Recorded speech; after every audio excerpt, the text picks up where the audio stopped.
Welcome, Dr. Carthen. Hey, good to be with you. Like I said, Jeff, I'm looking forward to diving in and having just a good conversation today. Yeah, awesome. Well, thank you again for taking the time to be on with us. And you have so much great content and life experiences to share. I wonder if we can't start at the beginning and go back and share just a little bit about where you grew up and how you grew up. Sure. Well, just in the interest of time, that would take us a long time. But what I would love to be able to share is that there was a transformation. Uh, I think anyone in the listening audience would benefit from just understanding that we all start somewhere. And at the end of the day, with a certain level of drive, what I like to call discipline, you can make it where you would like to be. And I'm not shy about sharing my faith. My faith also helps me to be able to move throughout life and do some of the things. And that was very beneficial to me, Jeff, because at the very beginning, I had it difficult. And that's probably, some people would say that's putting it lightly. But I grew up in a broken home. My mother was incarcerated. I never knew my father. And so that was a little difficult, to say the least. But research shows that when you're a young person, you're very resilient. And I had the opportunity to walk that thing out and demonstrate that resilience. There were some days I was homeless.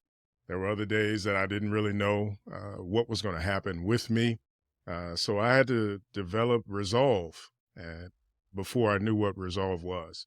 And there were a lot of challenges, like I said, but at the end of the day, one day changed my life. And that was a day when I was walking through the hallways, Jeff, and a teacher saw me and said to me essentially, like, they could tell something was going on. And they said to me, like, hey, everything good? And I'm thinking, no, but one thing that you learn at that age, you don't tell everybody everything, or else your situation can change tremendously.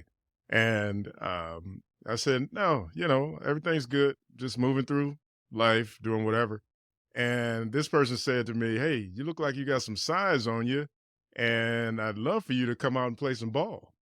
And I said, play some ball, like what? What is that going to entail? Because man, I'm just trying to struggle to live at that point, Jeff. I wasn't even thinking about anything else. And he said, you get a chance to run around and hit people. And I said, hit people? I said, okay, sign me up. It was like, I got all this pent up aggression. I was like, let's go for it. And that was the birth of really not only my sports career, but just a better understanding that I could weave the tapestry of my life if I had intentionality, if I became focused on what I wanted to do and not become distracted. And that laid a foundation that I am still building upon to this very day. And Jeff, I don't know if you want to elaborate anymore, ask another specific question, but I a lot do. happened. I do have a question. I do have a question. So one of my favorite questions to ask is, other than immediate family member, who has made the biggest impact to you in your life? So thinking back to that time, you didn't come to intentionality yourself. You were, I mean, we can only start to work with the things that are presented to us and the experiences that we have and the exposure that we have. So, you grew up in this tough situation, like so many young people do. And at some point, was it a coach? Was it another parent? Was it a teacher? What started giving you the clues that you could weave together a different life, maybe a life that was different than anything you had seen up to that point? Sure. That's a great question. Essentially, it was that teacher slash coach. When they took a moment to, what I like to say, speak life to me. I mean, that's one of my brands. I speak life enterprises. At the end of the day, they took a moment to tell me there was more. They took a moment to care. And in so doing, they have created a ripple effect because everybody that I've touched, whether it's the different countries that I go to, whether it's the corporations I go into, whether it's the one-to-one, coaching that I provide, when that individual said something to me they created a ripple effect that would last into decades. And that changed everything for me. But and I believe this, and hopefully, anyone that's hearing me right now will understand this. That was at that stage, but the mentoring, the speaking into my life, all of that stuff still continues to occur. I mean, in business, I've had mentors. In life, pastoral influences. I could just go on and on. But what happens, it's almost like how would I put this? When I talk about that ripple effect, you may think it's not a big deal when you say something to someone. You may think, well, maybe they'll listen to me, maybe they won't. But if you take the risk to do it, you don't know just the impact long term. And that's what Destiny Focus is all about. When you and I talk about that, that's what it's all about. And that person back then doing that really pushed me to be where I'm at. And my business mentors, one of the executives, he's retired now, but one of the executives at one of the largest companies in the United States. I mean, we're talking $60 billion company and continuing to excel, always did well. I remember coming into his office, beautiful office, beautiful walls, wood, all this. I had never seen anything like that. CEO, but he's just a regular guy. I mean, he was a regular guy. And when he talked to me, it was like, wow, he had very simple concepts, but those concepts taught me, one, to be real, be authentic, be who you are, no matter what station you're at in life, no matter how much money. I mean, this guy made a ton of money. But the reality was he didn't act like it. We could just sit and get a bite to eat. And I'm talking when I was young. I've been friends with him now for probably 20, 30 years now. That's how long it's been. And just understanding that ripple effect that you can have, as long as you maintain humility, walk that thing out, as long as you know that you don't have all the answers. And when you're speaking life to someone, they may accept it, they may reject it. But as long as you said something to them, it may stick. And that stuff can have just decades long impact if you're intentional with it. Hopefully that answers your question. Hey, first timer.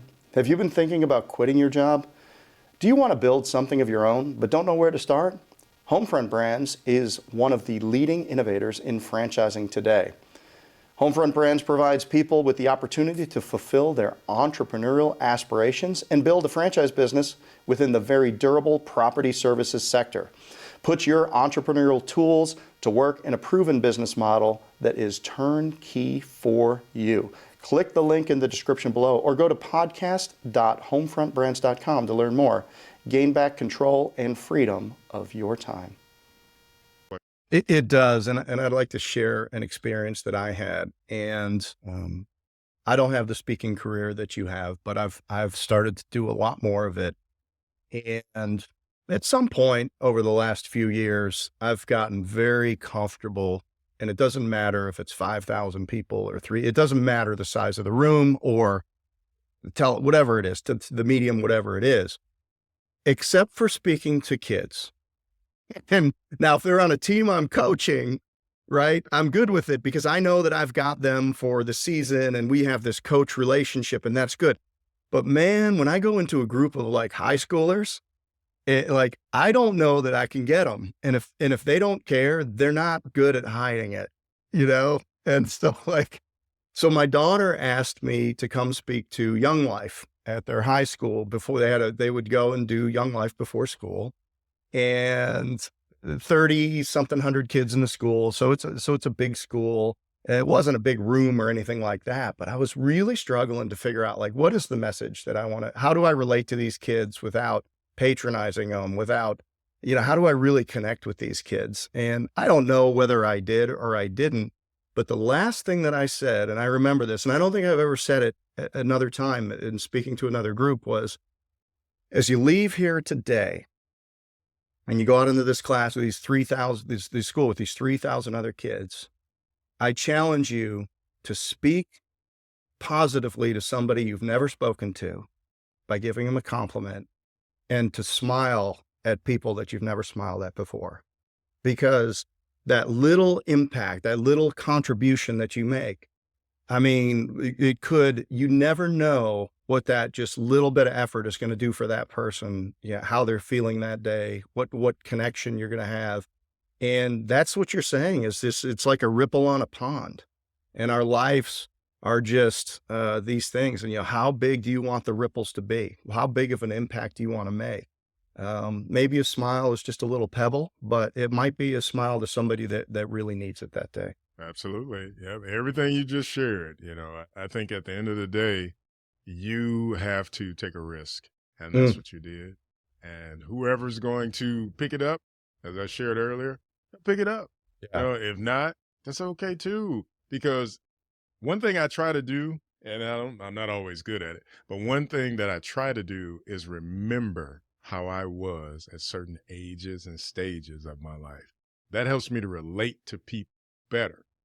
And I remember life was a blur at certain ages, so I just take all that in consideration and be the best Jeff you can be. Be authentic. I'm telling you, so many people that try and be somebody else, or they have that imposter syndrome and they think, oh, are they gonna want to hear me? And this goes from, whether I'm speaking to young people all the way up to CEOs, or doctors or nurses, or whatever the venue may be that they brought me in to speak to someone.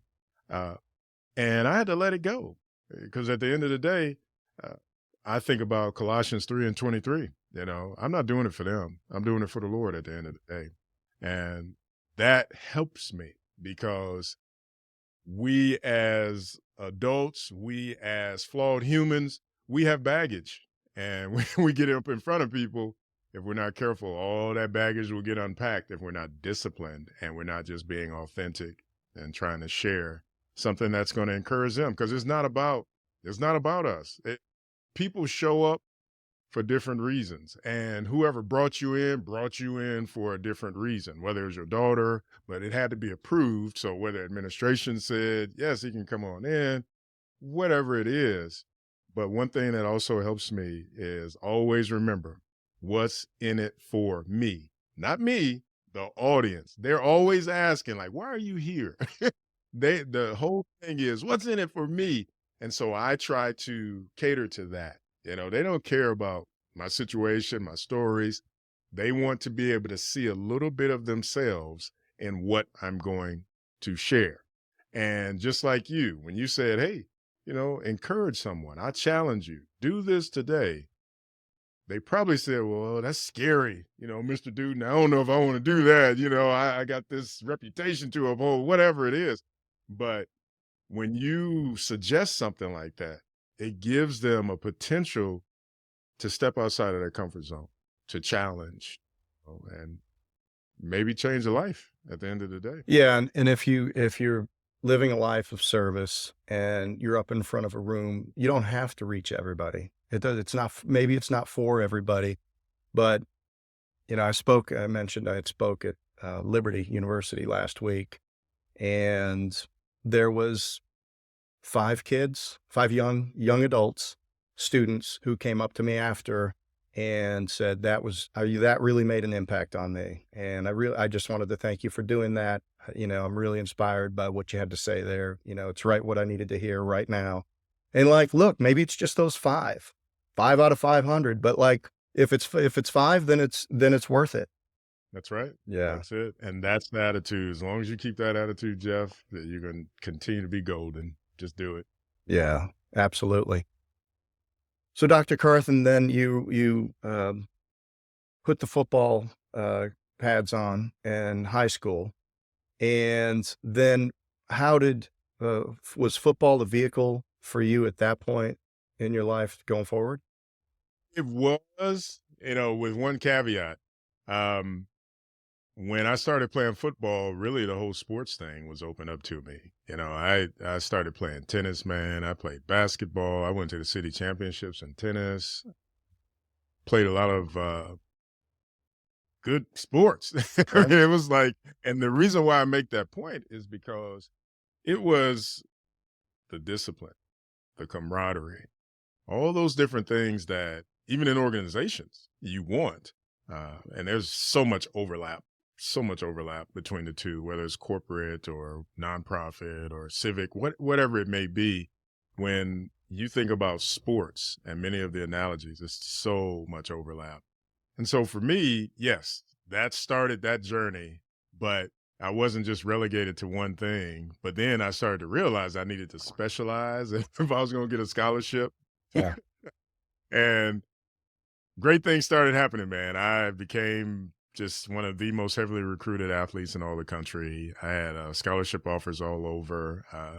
And when I started in college, I just showed out, man. I mean, I think back on it now and I was under grace because really I should have been a statistic and I wasn't. And great things took place. And when I had an opportunity to go to college, one thing that I knew, and I said to myself that I was not going to do, I was not going to miss this opportunity. I was not going to squander it. I was not going to throw it away.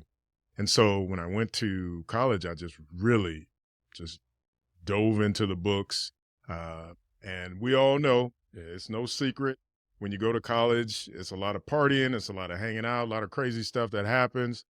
And man, I just try to stay above all that. Mm. I tried to stay above all that, so much so my boys would say, "You never want to have fun, man. Why you always going back to the dorm? Why you studying?"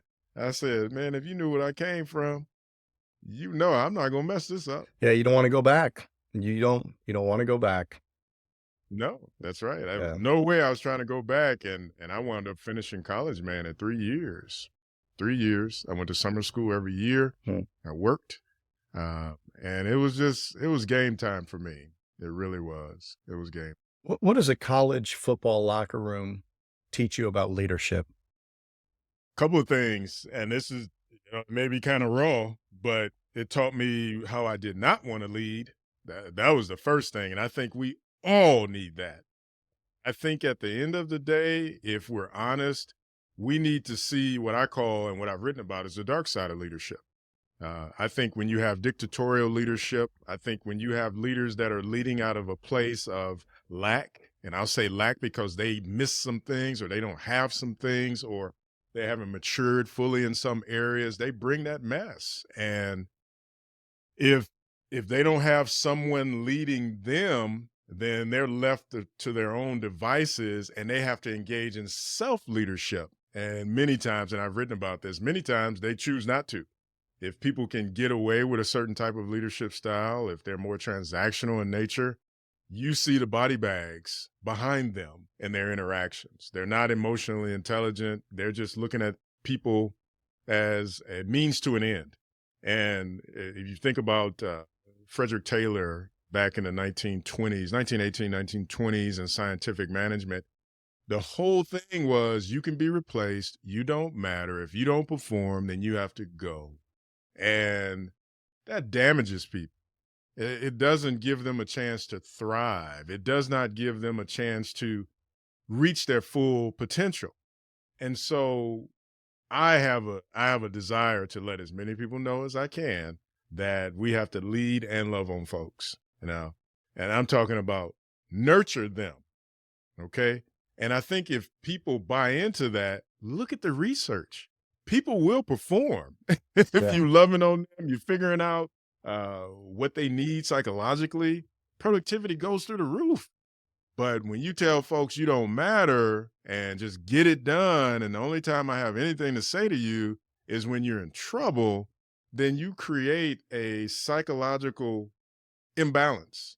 They don't know how to deal with you, so they try to avoid you, or many things will happen with that. Basically, performance will stay at a moderate or a decline because they'll say, I'm just going to do enough to get my paycheck, to not get written up.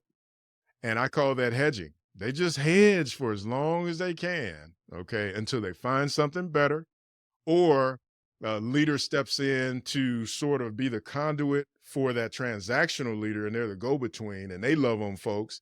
And then people will perform and do different things like that. So back to your original question, man, playing ball, I've been under dictatorial coaches where they'll cuss you out, snatch your face mask, punch you in the chest, crazy stuff like that, because that's what they were under. Yeah. And somehow they thought that was the right thing to do. But if you start from the basis of this is humanity, do your homework, understand how humans work, understand how they think. And when you give them more positive reinforcement, then you're going to get more from them. Yeah. Now, you're going to have some folks that say, oh, I don't care if they disrespect me, cuss me out, do whatever. Yeah, they say that, but the trauma will follow them throughout the rest of their life, and they've never dealt with it. And then, lo and behold, Jeff, you get into a relationship with a significant other, or you're trying to raise your children, and you've never dealt with the trauma, then you cussing out your kids. You cussing out your wife. And then you saying, well, this is what I saw. And I've also had other coaches. And you can interject. I don't know if you have a question or... Nope, go ahead. So then you also have the other coaches that I absolutely love. Tony Dungy, Romeo Crennel. In college, I had a great coach as well. Tim Hinton, he coached at Ohio State and went on and coached other places, Cincinnati, I think, too. And those guys, man, I could show up.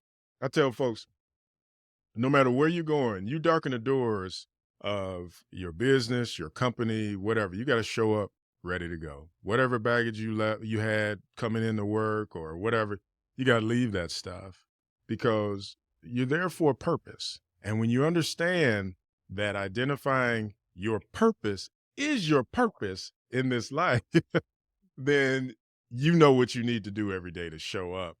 And I remember coming in one day, and this was at the college level, coming in one day and Coach Hinton, and man, he was always spunky, always like, come on. I had a nickname back then. They called me J-Lone. They say, hey, man, J-Lone, you got to get going, man. You got to get going. I'm looking at him like, dude, why are you so amped up? And after a while it became contagious though. That's the way he was all the time. And so when you saw him, he's like, Coach T, what we doing today? It didn't even matter. Whatever he wanted me to do, I was going to do it because I trusted him. And the way that he approached me, he never tried to disrespect me. Other coaches tried, and that was difficult. It wasn't a good thing. And just being under that type of leadership, it intrigued me, Jeff. And I wanted to study leadership. I didn't know it at the time, but I knew that people respond a certain way based upon how you interact with them. And that really started so many things for me in terms of just loving leadership and allowing people to reach their full potential. So those were some of the different types of leadership that I was under and that I also witnessed in my career. Some of the better football teams that I've been on had, as I look back, really competent leadership coming from the player group. And, a lot of times what happens in the locker room is it defaults to who's the loudest, who's the most aggressive. And, maybe they're saying things that, not everybody agrees with. It's an interesting dynamic in going through camp as different, who gets picked as a captain. But there's some other people that are, they're like a little bit more quiet, but they're people that you're going to follow. So that whole player to player dynamic is fascinating inside of a locker room. And I think teams that don't get that right, it's an impediment. It's an impediment to their success. And, because, somebody screws up, maybe off the field, and the next thing you know, they're in trouble, and it impacts this whole other group of people. And now people are talking about that with this player group versus this other stuff. So, really, and the problem is everybody's young, everybody's kids, so if you didn't, you try to find that, maybe that young player that might've had the coach as a dad so he had all the right things to say, when they came into the locker room or whatever. But, I know it's an internet meme, but I've got something on my wall that says, never treat a loyal person in such a way that they no longer care. Mm-mm. That's good. That's good. A lot of truth to that. There is, especially when you're flying high and you just got to remember that everybody needs encouragement. Everybody needs respect, and everybody's got their own story. So, yeah, fascinating stuff. So from there, it was on to the NFL. And can you share just a little bit about your career that you had in the NFL? Yeah. So I went the hard way, just like the rest of life. I thought and I was told I had pro days, did extremely well in my pro days. I'm a shadow of what I used to be. I'm roughly 55 pounds now. When I was playing, I was 280. I had 9% body fat, squatted over 865 pounds. I benched over 565. And I was massive. I'm small now, man. And my wife, we laugh about it because it's like, oh, she sees pictures and she's just like, wow. And it's funny because I was fine tuned for that, playing ball. And you and I have been together, different venues, playing golf together. So Yeah. I'm small now, but compared to how I was back then, they were like, man, this guy's something else. And one thing that I'll never forget, and this has followed me too, they would say the eye in the sky does not lie. And this guy, Carthen, his motor's always running. He's always going. He's from side to side of the field. Doesn't matter if it wasn't his play, whatever. You see him in the film. You see him in the film all the time. And it wasn't like I was trying to be. It was just like, we all have responsibilities. We all have tasks that we're supposed to complete. And one thing that I wanted to do was give my all, because it's what you alluded to earlier. I was not trying to go back. I wanted to just keep getting better. And so I was projected to go pretty high, man. And I was excited about it. And then these rumblings started coming in. People were saying, well, he's a tweener. And I was like, what is this? I had never heard that before. I didn't know, what that meant. And they said, well, you're not big enough to be in the trenches at the DT level, defensive tackle. I'm sorry for the listeners. But you rarely have your hand up in space playing linebacker, because I was the all-time leader in sacks and tackles for loss, and all my records still stand except for the sacks, and that was broken after 20 years. But I never really had to work in space like that. And space meant just standing up and running and covering backs and doing all these different things. So they said, it's going to be a risk to bring you in if you've never done that. And I was just like, man, what is all this? I have never heard all this, And so began the tumble. And so I had to sign as a free agent, and that was fine. I was upset, angry about that. And it was no big deal. I wound up signing a free agent contract with the Patriots, and it was great, Jeff. I mean, man, you talk about excitement and dreams and all this stuff coming true. But I'll never forget, I wound up getting released. And that is that thing where you go, and this is where the faith part comes in, because at that point, it was almost like, I was, how would I put it? I was living for me. If I'm being authentic, I was living for me. I was not talking about my faith. I was not trying to let everybody know that I'm a believer in Christ and all these different things. It was like, I got to do me. And it goes back to what you said about the chemistry in the locker room. You had a lot of people that did not view that as a positive thing. And in so doing, it wound up being an issue of, well, I want to fit in. I need to be liked. I want to be like everybody else. And I didn't know what I was supposed to do. And for someone that's listening, man, be yourself. You got to just make a decision to be yourself, because at the end of the day, you're the best version of you that God created to walk this thing out. And I wasted way too much time trying to be someone that I was not at that point. And I was devastated when I was released.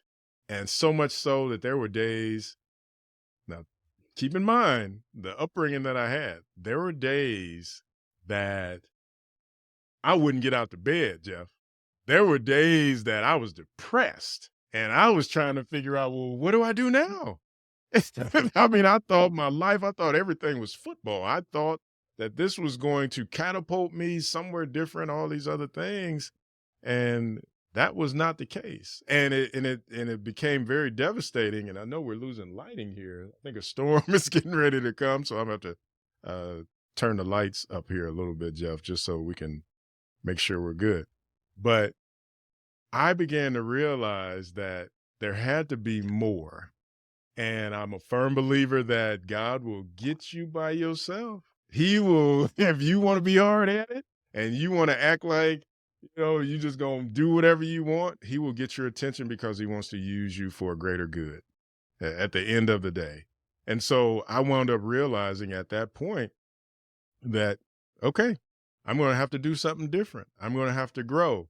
And hopefully this is okay, but I went to a church service and that was the first time I heard about the death, burial, and resurrection of Christ and what he did for me. And that changed my whole outlook. That changed how I viewed things. That changed how I was going to walk out this life and walk out my destiny. You see my shirt. Are you living your destiny on a daily basis? And it was great.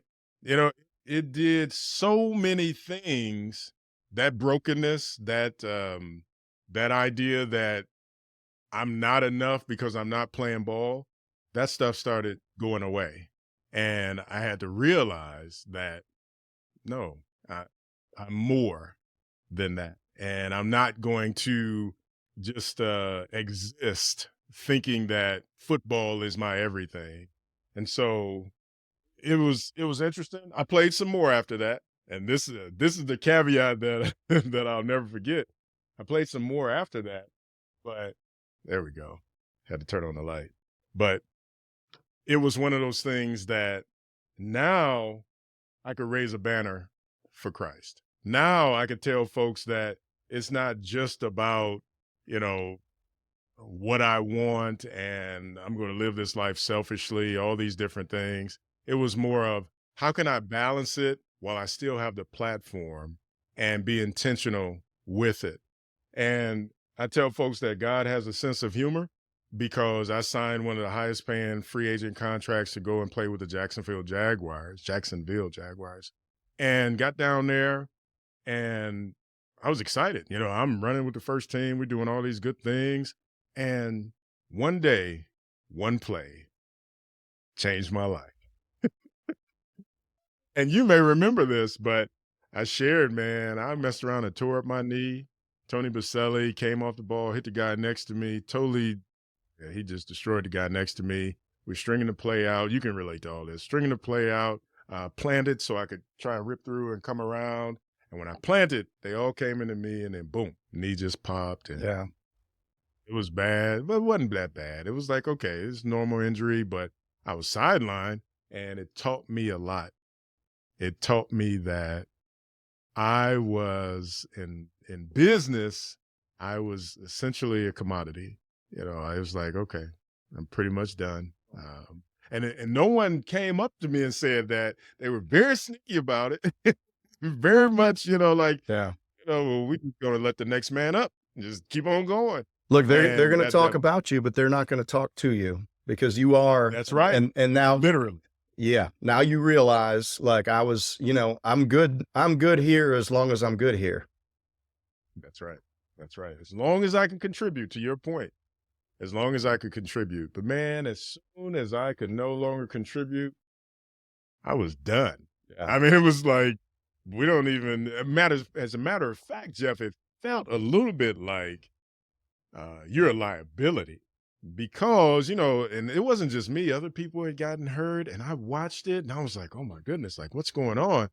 And people were getting put on IR and the coaches were upset because you got to pay that contract out. You Right. got to pay that thing on out, and so it taught me a lot about business and the type of business that I didn't want to run or Yeah. birth. I have more of an idea of developing people and developing opportunities and different things like that versus very transactional. What are you doing for me? What can you do for me? If you cannot do anything for me, then we need to sever ties. And that's tough, man. That's tough when you're talking about dealing with humans. It is, and I've one of the greatest opportunities that I've had in business is over 30 years is to be able to have grace with people because we're not an NFL, right? We're not like we don't have a salary cap and we don't have a limited number of roster people we can travel and so you can have a little bit more grace because people stumble, people struggle with addiction, they struggle with relationships, and if you can impact the people that are closest to you in and around the business. I mean, some people send checks all over the world to help people that they've never seen and never heard of and are never going to touch, but they overlook the people that are closest to them. And business has an opportunity to get into life with people and to really find, really customized ways to, really help people when they need it the most. And that can be anything from encouragement to rehab to, a plane ticket or anything that they might need in their life. But you got to pay attention. You got to be close. You got to be in the pocket, boxer's term. You got to be close enough and you got to be in the pocket so that you can help people by working on the right problem. There you go. I love that. I mean, just the way that you shared that, I think many leaders don't get that. And it goes back to, what we were talking about earlier. You have leaders that no one ever told them, I mean, maybe they demonstrated great work ethic and productivity and all this stuff. And so someone plucked them out and put them in a position and they probably weren't ready fully for the growth that's required of every leader. You never arrive. You're always in a state of becoming. If you're truly a leader, then you have to continue to develop. And it's what you said, man. When you can get in the pocket and be real with folks and take risk with people, great things can happen. But I think we also, like when I was playing in the league, we also have situations where you have leaders who have read certain books by other leaders and they think, well, this is the way I'm supposed to act, or these are the things that I'm supposed to do, without really trying it on for size, really understanding, going and talking to people, seeing how they react and really getting to the meat of what it means to have followership. There's leadership and there's also followership. You need to understand that followers talk, they engage, they have certain expectations. I mean, you see what's going on right now with the strikes.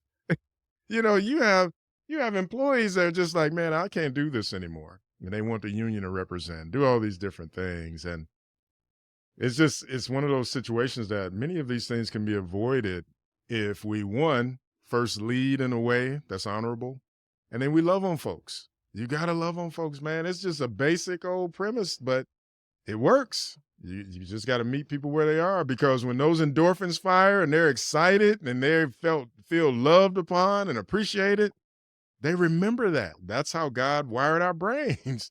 In the same way, you cussing somebody out or you snatching their pay or you docking them or giving them a 1 on their formal reviews, they're going to remember that too. Yeah, and you probably get what you deserve at that point.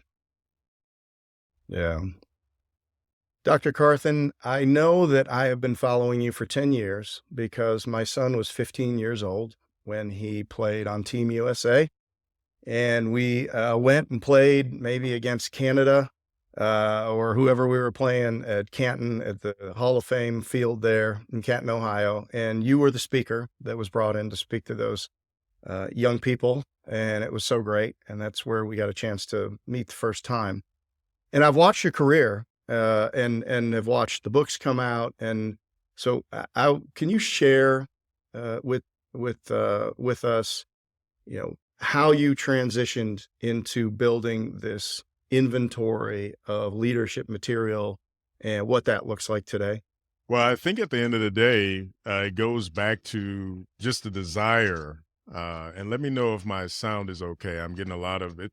Big storm that's happening right now. You sound great. You sound great. Yeah. Yep. Okay, excellent. Look good too. So it was the what's Look that? good too. Oh, thank you, brother. We gotta get back on the golf course, I know it. man.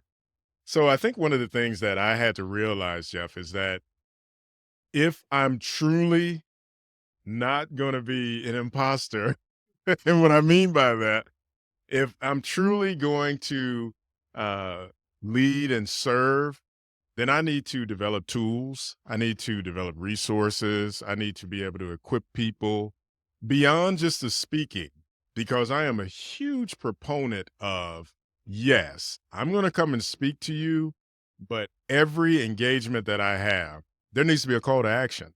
You need to be different than how you came in that day. And in order for that to happen, respectfully, I have to give you some tools. I'm not coming up there to just do rah, rah, rah. I could do that. I mean, we can get excited and do all this stuff and all that. But I think that once that dissipates and people walk away from that, they're left wanting and they won't even remember, what I said that made them get excited. But if I can say, hey, I'm going to challenge you today, much like you did. I'm going to challenge you today to go and do XYZ. Okay. And report back. You have accountability. And I tell folks, find one other person that you can tell that you did this and what happens when you do that with that accountability. And what I found over years is that works with people, meeting planners that I work with, large conferences that I go and speak at, 10, 15,000 people conferences. They go, when I get the reviews back and the paperwork, from the surveys, they'll just go, man, you were authentic, you were real. And then I couldn't just walk away because you said you need to go and do this. And so those are the things that I really want to make actionable for people. And I use, I create courses and things like that. So I use an old instructional design technique, know, do, be, KDB, know, do, be. Okay, it's enough to show up and learn and hear from me. So you got the know now. Okay, that's fine. But the next phase of that is the D, the do. Are you going to demonstrate this? And what is this going to look like when you demonstrate it? Are you going to do it for a little bit of time? Or are you going to develop a habit like you and I talked about after 21 days, of intentionality? And then finally, the B, where it just becomes who you are. You don't think about it. It's just like playing on the football or basketball, tennis, whatever. You just do it and then boom, you're being it. It's just happening. You don't even think about it. So I use that framework for people and I make it very simple so they can do it. KDB, where are you at in the process? Are you just at the knowing point where you got another book that's sitting on my shelf? You can't really see my shelf right now, but all these different books are up there, but I've read each of them, or I've started them and highlighted them because I needed to use them to glean some type of knowledge from. And then how am I putting it into play? Am I writing about it? Am I extrapolating it out, whether it's through an article that I've written or a blog post or whatever it is? And then how am I embodying that B part? When I'm engaging with folks and they may be difficult, can I truly bring emotional intelligence into it because I've read about it, written about it, and whatever it may be? Has it become part of who I am at that point?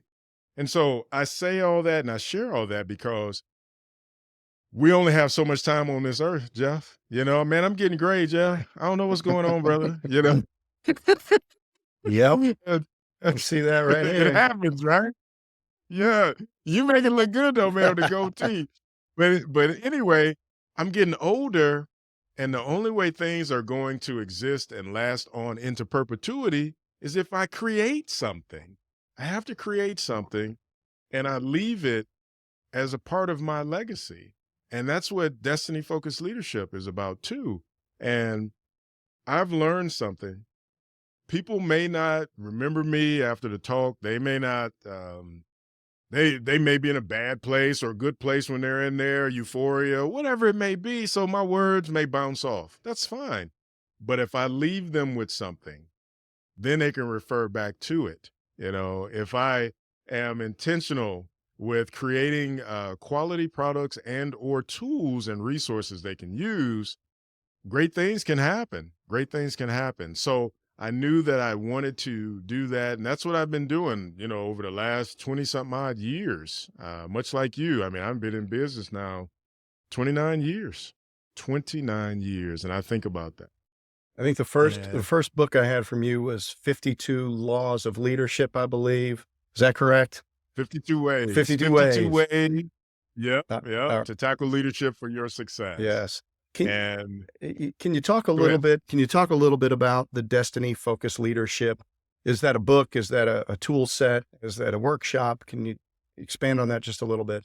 Yeah, yeah. Thank you so much. So here's the thing with destiny focused leadership. I have a series. It's a series. It's called Lessons in Leadership in Life, and it's a 3-book series.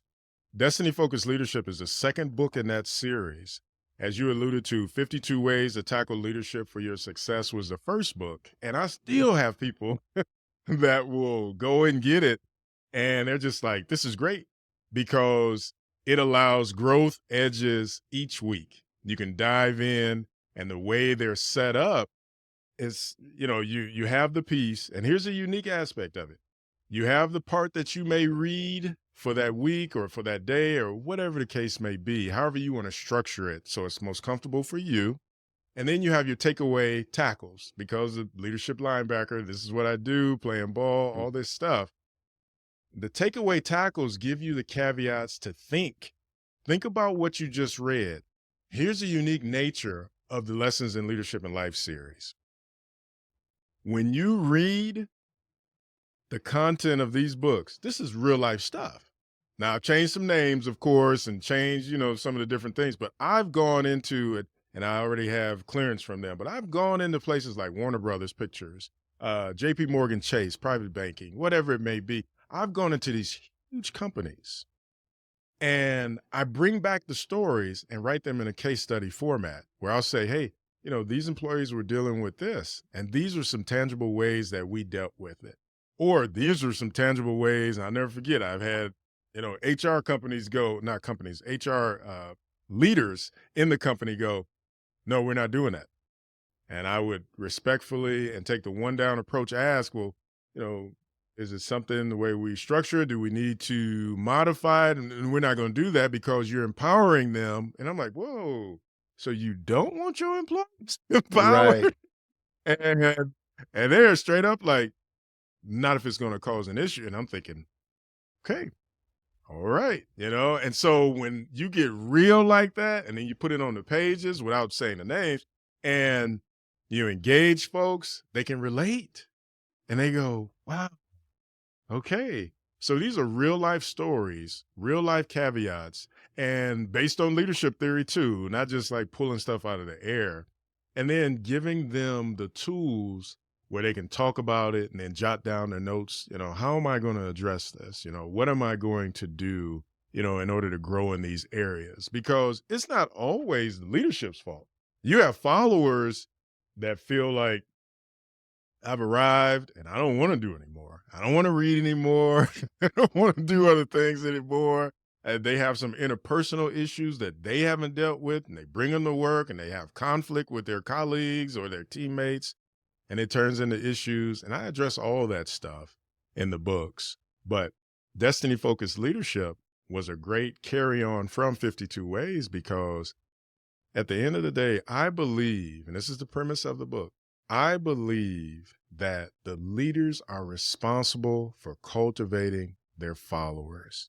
You should be living a legacy, demonstrating a legacy that they can see, so thereby they are impacted positively, and then they grow to develop this legacy. And when you close your eyes for the last time as the leader, that is your legacy. You have created someone who is like you, but they have their own talents that they bring to it as well. They have their own things that they do to sweeten the pot of the organization, okay? And when you step down or you retire or you close your eyes for the last time, that is your legacy. So it's destiny-focused leadership. At the end of the day, when you step into your destiny, how you have led, how you have loved, how you've encouraged folks, that will be your legacy at the end of the day. And so the experiences from different organizations that I've gone into, some of the premises about how a leader should lead, the mindset of how leaders should approach their work. Um, we talk about all that. Storytelling and sharing experiences is the most powerful way, in my opinion, for people to learn. And Absolutely. giving advice. I've gotten now to any time that I'm going to be leading a session or speaking, it's just like it's the words are filler between the stories. I figure out what I want to communicate, and I'm fortunate is that I have enough experiences in life to be able to go get the stories that fit the situation and weave the narrative together. Because I mean, we're tribal. We learn and have learned for years and years from stories. And so the book, using the examples that you've gleaned from these experiences, is going to be make the material that much more powerful and that much more Thank you. consumable for people. So I applaud that.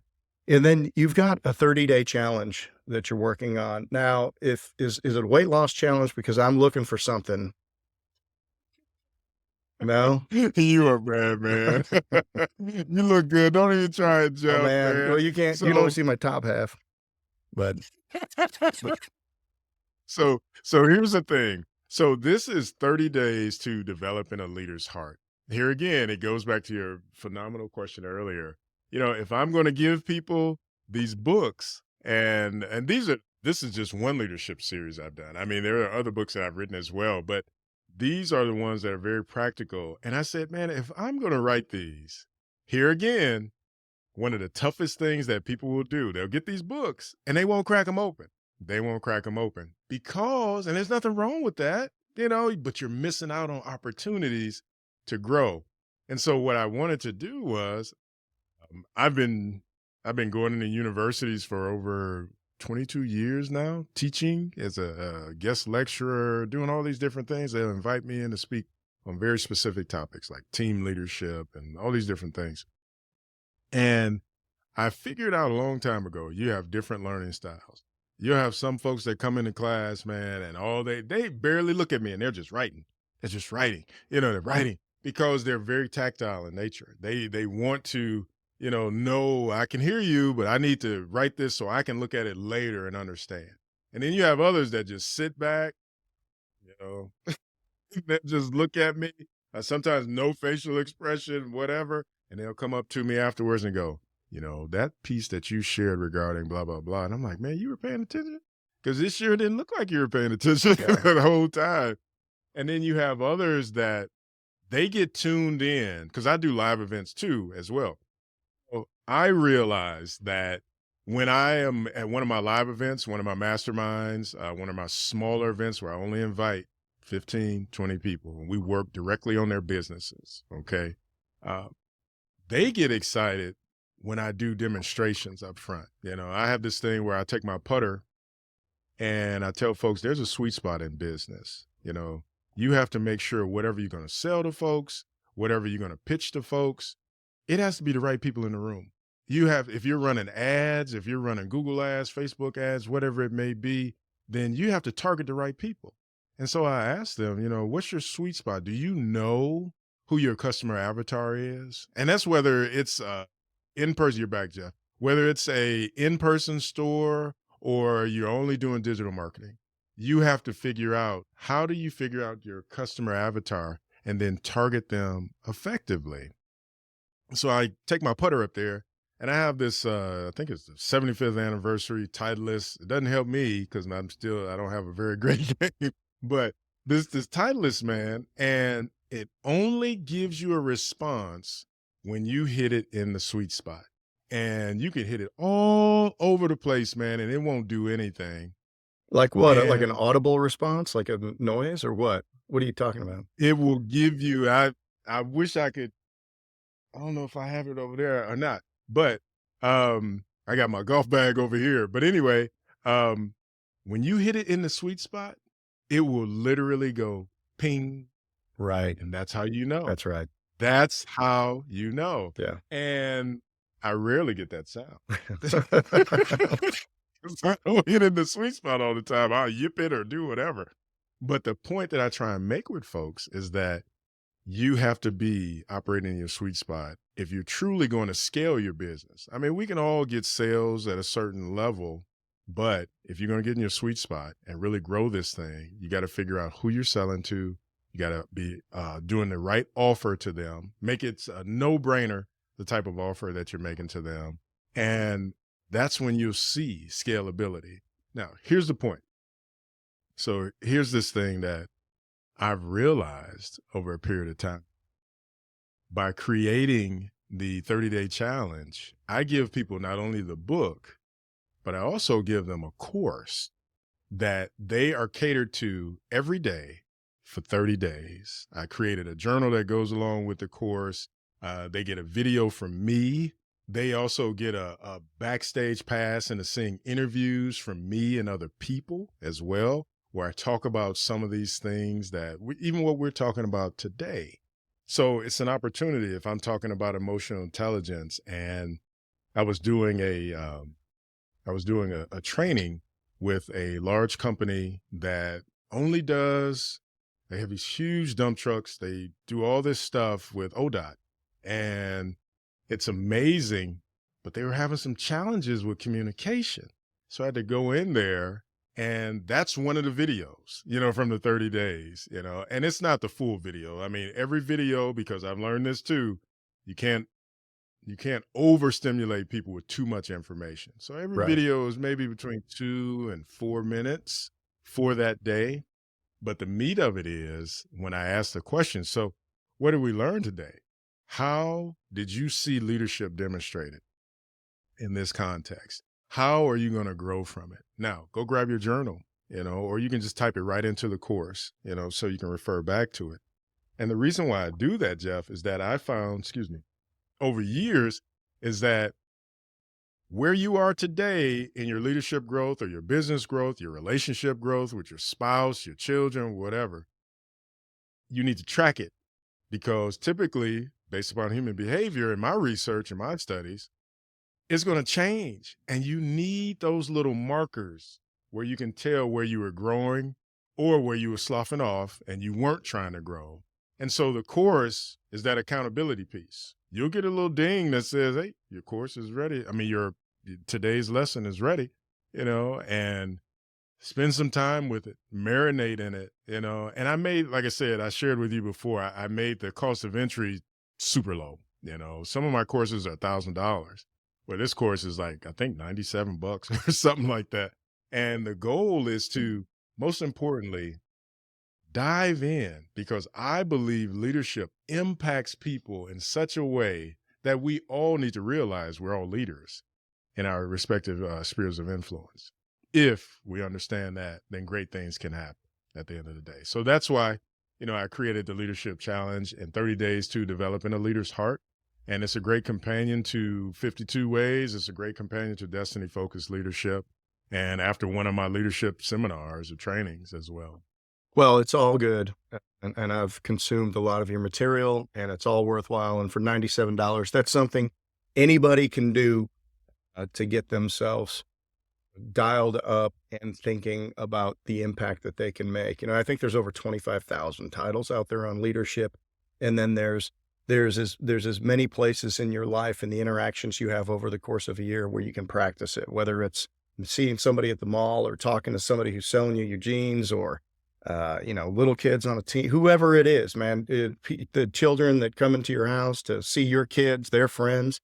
I mean, if you are passive in this life and you let those opportunities to make an impact in the moment go by, then you're missing a great opportunity to speak your legacy into other people's legacy, because, there might be something you say to your son or daughter's friend, and it makes an impact on them for the rest of their life. And, sometimes, man, we get tired and we get lazy, and that's okay, because that's the human condition. But, realize that, like you said, man, at some point, these opportunities are over. Everything is finite. And the closer you get to the end, I mean, life's like a roll of toilet paper. The closer you get to the end, the faster it goes. Right. So, it, yeah, I mean, and I've been acutely aware of that at I'm 55 now. So now I mean, I can pretty much say, like, I've got this many years and I've had all of these dreams and aspirations and things that I've wanted to do. And now I realize it's not someday, it has to be today, because and maybe the years that I think I have left, maybe we're not even promised. So I appreciate it. And so can you share with people where people can go to get in touch with you, or the best place to go to look at some of your materials? Absolutely. And I made sure to share some of these links. So whenever the show notes come out, those should They will be be in there. there as well. Yep. But in the interim, you can go to jasoncarthen.com. That's where you'll see a lot of my content, a lot of connectivity with me there. And then also destinyfocusbook.com as well. And we also have a special link that we've provided to you as well, Jeff, where they can just click the button and they'll be taken right to a page where we can make the checkout and all that stuff easier if they want to be connected with the book. So those two areas. And hey, you know how to find me on social as well. So just look for Jason Carthen, Dr. Jason Carthen. Yeah. So look down in the show notes here, associated with this episode. And as always, subscribe, like, and comment on the comment. We want to hear from you, and we definitely want to stay connected with you out there.